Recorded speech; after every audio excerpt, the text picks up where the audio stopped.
Well, here in Europe, we have saddled ourselves with the Pollyanna politics of open borders, where the only unwelcome guest is reality, because our phony liberal guilt has finally mutated into open self-hatred, and we're prostrating ourselves to the Muslim third world as if performing some kind of penance. As a consequence, we're importing into Europe a violent rape culture that directly threatens the safety and freedom of women, and we're just sitting back and letting it happen as if we've been hypnotized.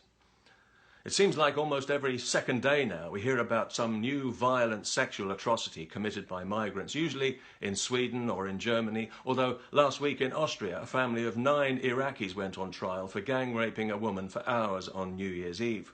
And these attacks have now become so commonplace that nobody was even surprised last week to find out that the latest trend in Sweden is live streaming gang rapes on the internet for everyone's entertainment.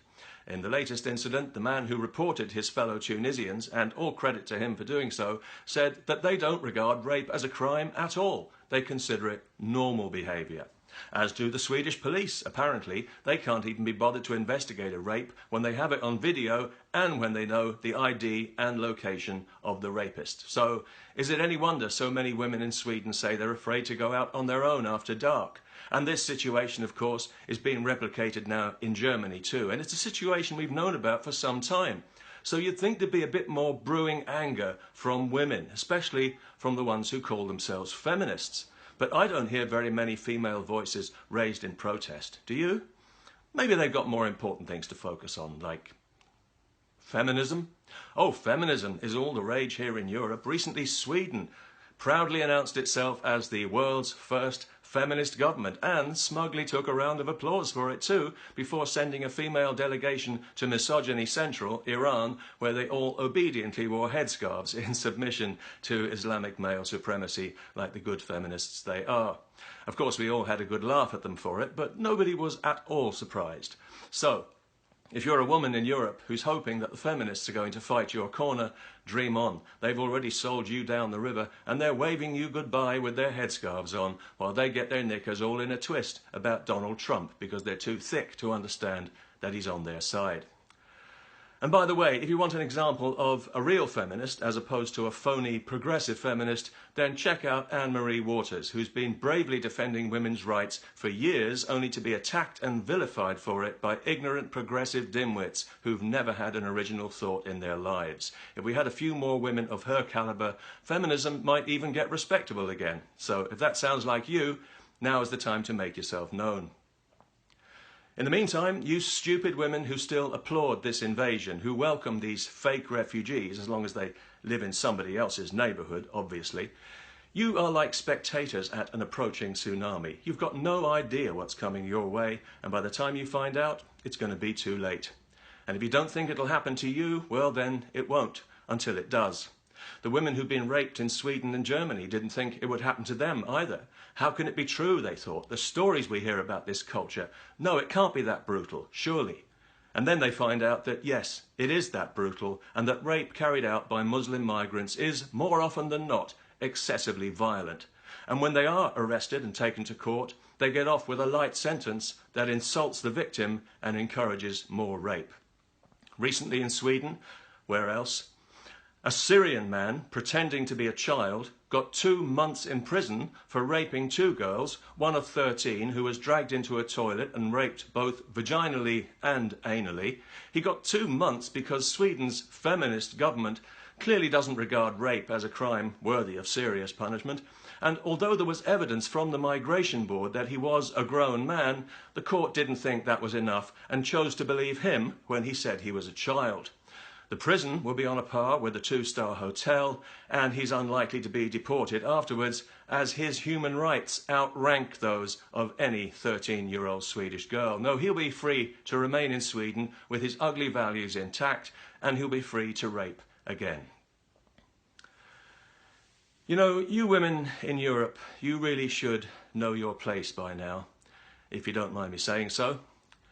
And you should know that your place is at the ballot box, defending yourselves from this invading rape culture, because it's clear now that nobody is going to do it for you. You can't rely on men to help you, that's for sure. Certainly not this generation of moral eunuchs who've never had to fight for anything worthwhile and wouldn't know where to start. And despite what anyone else might tell you, defending yourself from a violent rape culture is not racist. And unlike women in the Muslim world, you still have a choice about whether to do so. But it's a choice you need to make now, because later will be too late.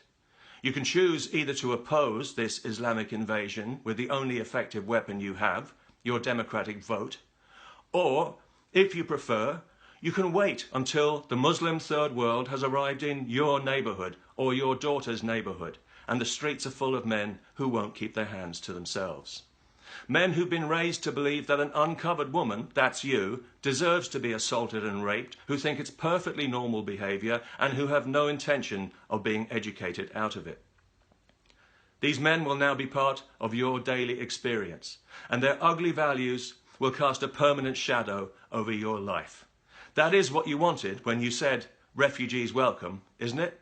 I certainly hope it is, because it's what you're getting, and if you complain about it, other women who still live in nice, safe neighbourhoods will call you a racist to impress their friends.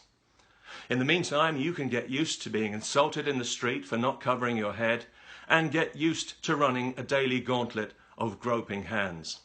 And don't expect the law to protect you, because when the police are not there, and they won't be, the law is about as useful as a chocolate frying pan or a PhD in gender studies. In short, if you are Islamophobic enough to be female in Europe, you need to wake up, and you need to do it now. You have no moral right to continue giving this ugly culture the benefit of the doubt. There isn't any doubt, and you know that. Violent misogyny is not just some minor aspect of it. It's upfront and central, and you have no excuse for not resisting it with everything you've got if you care about your daughters and granddaughters.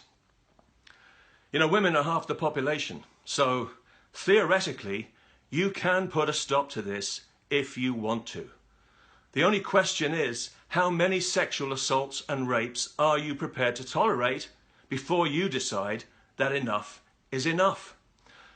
Well, we might find out soon.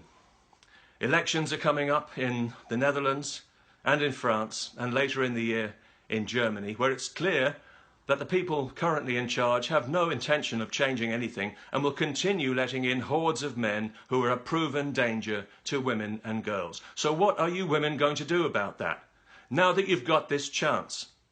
You women in France who found that you're no longer welcome in your local cafe because it's full of Muslim men who don't want you there and who've declared the public space for men only. Here's your chance to push back against that and against all the other Islamic intrusion and violence that's poisoning your society and that always impacts most strongly on women, including Muslim women. And the same thing applies in the Netherlands and everywhere else in Europe. How threatening to women does this invasion have to get before you vote against it?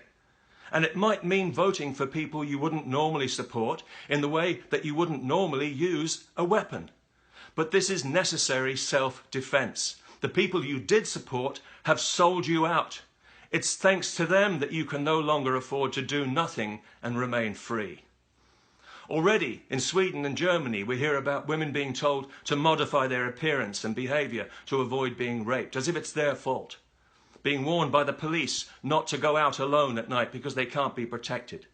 Their lives are already being hemmed in by these barbarians, and the more of them who come in, the worse it will get.